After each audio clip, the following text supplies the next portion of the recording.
Hi, my name's Jerry, and this is my project. And this project can help deaf people. And there is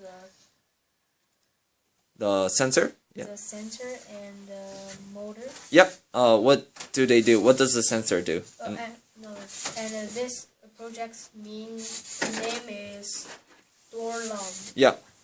And it can help deaf people. Yep. So it's You just went forwards.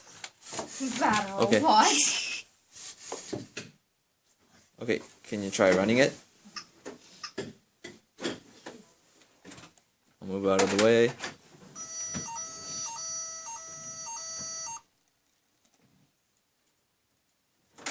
And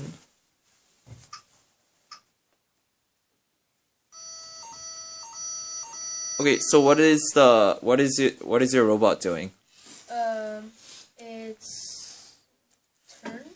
Yeah. When does it turn? It looks something and it can be turned. Okay, so when there's an object in front of it, the sensor, right? Yeah. The motor moves. Yeah. And if you put the hands on their two eyes, Yeah. it can not work. Okay. What was the hardest part of this project? It's The coding, building. building. Okay. Okay, thank you, Jerry. Okay, thank you.